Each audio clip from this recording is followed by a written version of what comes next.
1455. The cobblestones of St. Albans are slick with morning rain, and a herald is screaming a name that will crack England in half. That name is Richard, Duke of York, and he has just marched an army into the king's own town to settle a feud with a blade. You know the story everyone thinks they know.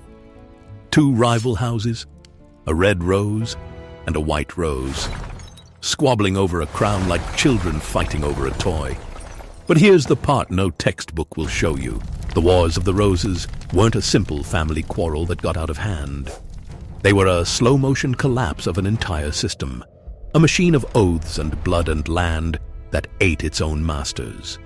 And it all started, not with a grand battle, but with a king losing his mind, a queen taking control, and a duke who decided the only way to save the kingdom was to burn it down first. By the time this is over, you're going to understand exactly why England tore itself apart for 3 decades, and why the man who finally ended it wasn't a warrior at all.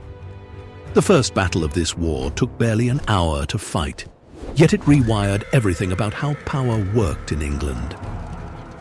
Because before St. Albans, noblemen settled their differences with lawsuits and feasts. After St. Albans, they settled them with long swords and fire. That single morning turned politics into butchery. So, buckle up. Because the story of how a mad king and a vengeful queen turned the richest kingdom in Europe into a charnel house starts with a man who genuinely believed he was the rightful ruler of England. And you know what? He might have been right. That's the twist that made everything else inevitable. To understand the bloodshed, you need to understand the machine. England in the 1400s was run on a web of oaths. A vassal swore fealty to his lord. The lord swore to his duke, the duke to the king. Every piece of land, every castle, every title hung on these promises. And when the man at the top went mad, the whole chain began to rot. That man was Henry VI. Not a tyrant, not a monster, just a deeply, catastrophically unstable king who inherited a throne that was already wobbling.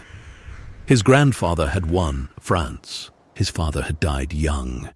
And Henry himself? He was pious, gentle, and utterly incapable of ruling. He would sit for hours, staring at nothing. He had to be carried from room to room. Now here's the part that makes the whole war inevitable. Because Henry couldn't produce a strong heir quickly, a power vacuum opened at the very heart of the realm. And into that vacuum stepped 2 families who were already rivals. On one side, the House of Lancaster, Henry's own bloodline. On the other, the House of York, led by that duke we met in the rain at St. Albans. And here's the poison in the well. Richard of York had a claim to the throne that was arguably stronger than Henry's own. Not through conquest, not through politics, through pure genealogy. His bloodline traced back through an older branch of the royal family. In the cold logic of heraldry, he was the rightful king, and everyone who could read a family tree knew it. So you have a king who can't rule, a queen who's terrified her son will be pushed aside, and a duke who believes the crown is legally his. That's not a recipe for peace. That's a powder keg wrapped in velvet and sealed with a treaty nobody planned to keep. You can almost hear the court whispers, feel the tension in every feasting hall. Right now, you're standing in the middle of that powder keg. A king who can't rule, a queen guarding her son, and a duke whose bloodline is a legal fuse burning under the throne. Subscribe and stick with me, because what sets this whole siege of chaos in motion is something no textbook ever gets right. Comment the word birthright if you can already feel where this is heading. But hold on, let me explain something first. Because the real trigger for this war wasn't ambition. It was a baby. In 1453, Queen Margaret finally gave Henry the son he'd been waiting for. And that child, born into a kingdom already fraying at the seams, was the spark that lit the whole inferno. Because that baby didn't just secure the Lancastrian line. He threatened to disinherit the House of York entirely, and Richard who had spent years tolerating Henry's incompetence as regent, watching his own power slip away. Richard looked at that infant prince and saw his own future reduced to ash. The political sniping was over. It was time for steel. Now, before we march into the bloodshed, you need to feel what it was like to live in that world.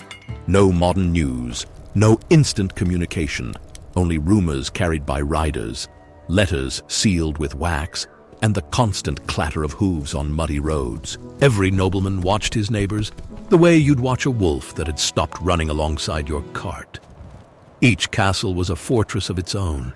Stone walls, battlements, a gatehouse that could be sealed against a small army. And inside, a household armed to the teeth, because in that world, your wealth was measured in armed men who owed you their oath. The Wars of the Roses weren't fought by professional soldiers. They were fought by tenants, servants, and thugs who followed their lords into hell because that was the deal. So when Richard of York marched on St. Albans, he wasn't just leading an army. He was leading a statement that the old rules of loyalty and law meant nothing if the king himself couldn't enforce them. And when the battle ended, with the crown prince's own guardian dead in the street, the message was carved in blood. The gate had been broken. Nothing would ever be the same. That first battle in 1455 was tiny by the standards of what came later. A skirmish in the mud, really. But it did something far more dangerous than win a military victory. It proved that the king could be defeated in the field, that the crown was not sacred, that an army of angry nobles could drag the divine right of kings into a gutter and leave it bleeding. That lesson, it spread like pestilence. And here's where the war escalates beyond anything the men at St. Albans ever imagined. Because after the first victory, Richard of York didn't seize the throne. He could have. Instead, he tried to work within the system, forcing Henry to accept him as heir, pushing Queen Margaret out of power. And for a moment, it almost worked. For a moment, the machine was patched.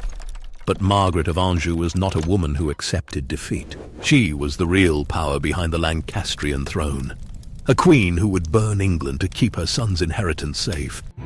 And while Richard thought he'd won, she was already sharpening her claws, raising an army of her own, turning every northern lord who hated York into her weapon. So the escalation begins in earnest.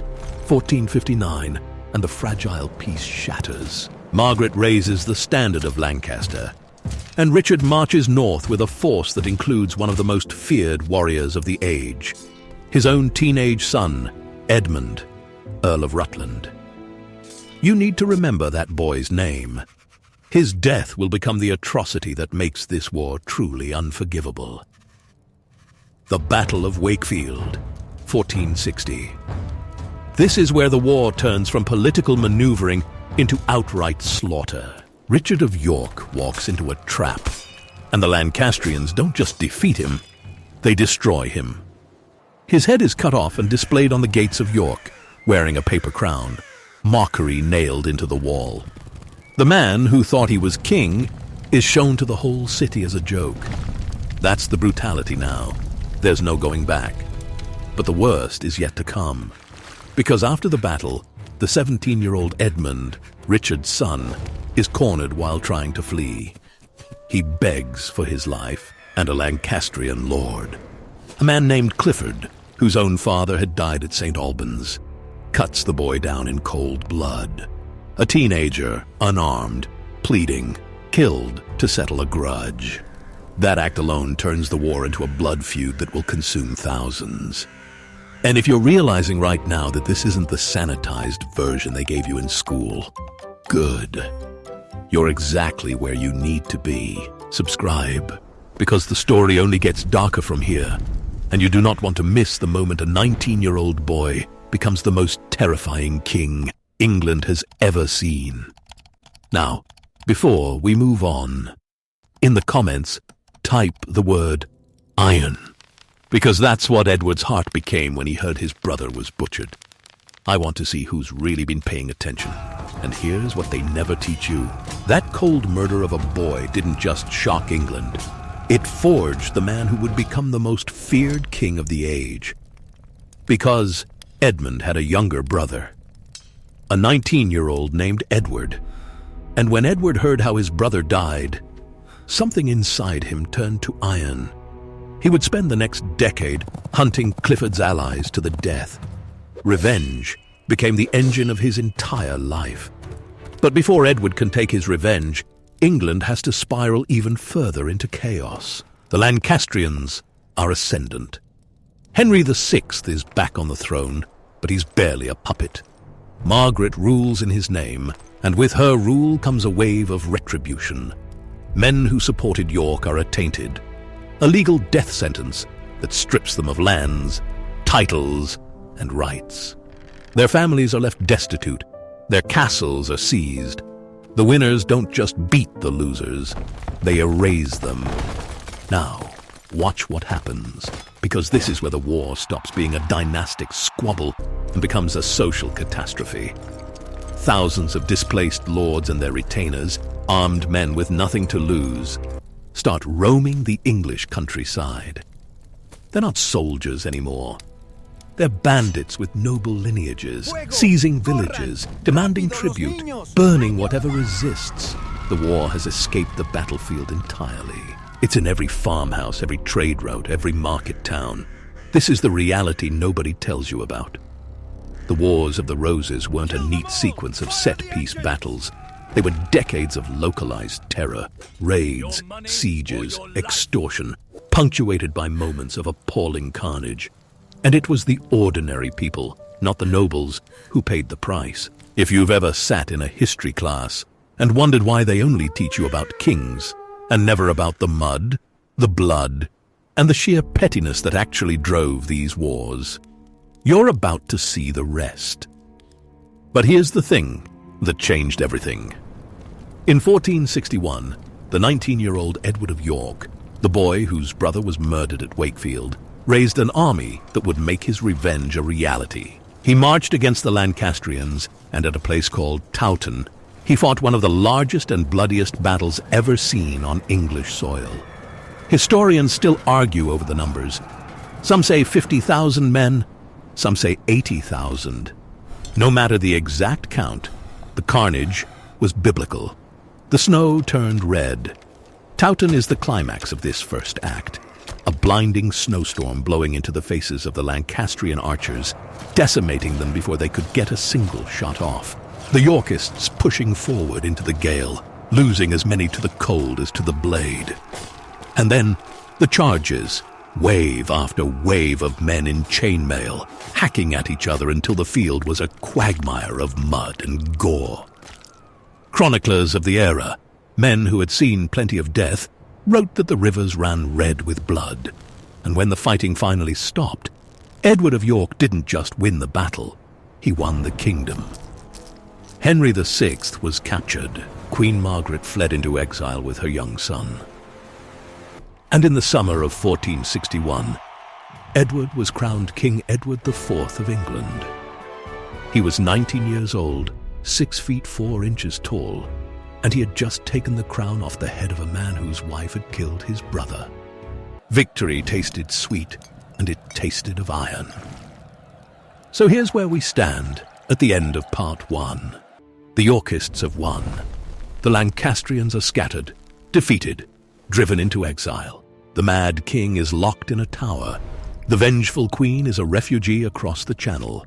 And a young, strong, brilliant king sits the throne of England.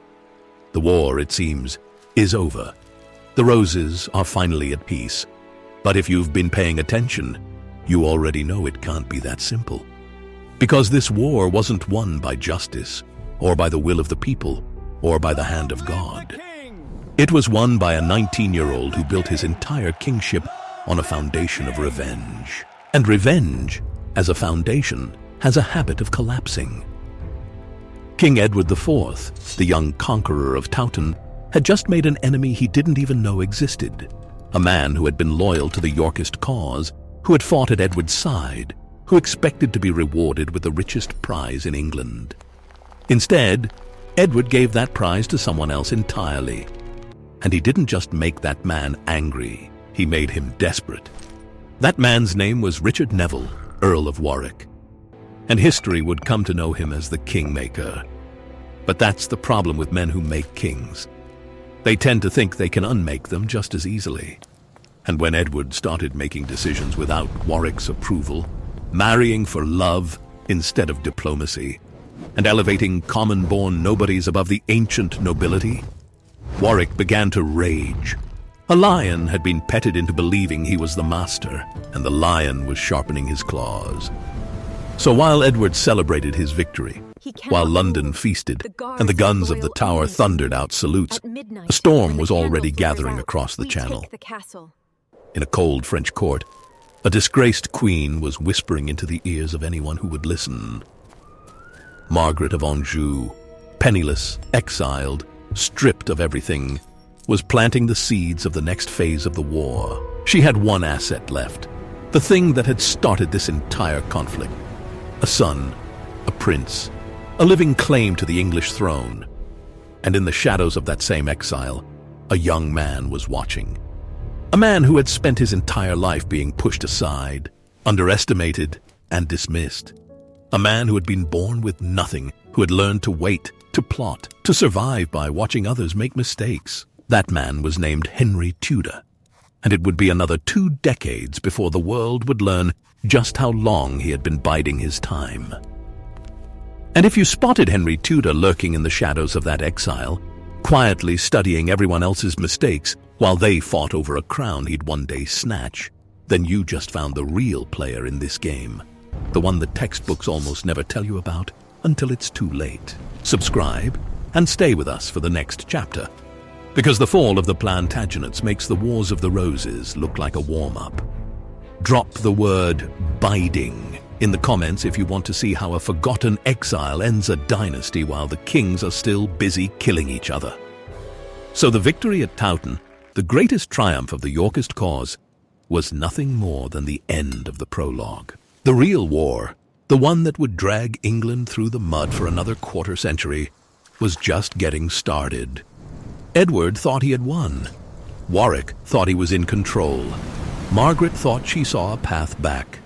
And in a miserable corner of Brittany, a boy was growing into a man who would one day end all of them. You want to know how a family feud becomes a national catastrophe? You're looking at it. One murder, one act of cruelty, one moment of political miscalculation, each one building on the last, until the whole structure of English power collapses into ruin.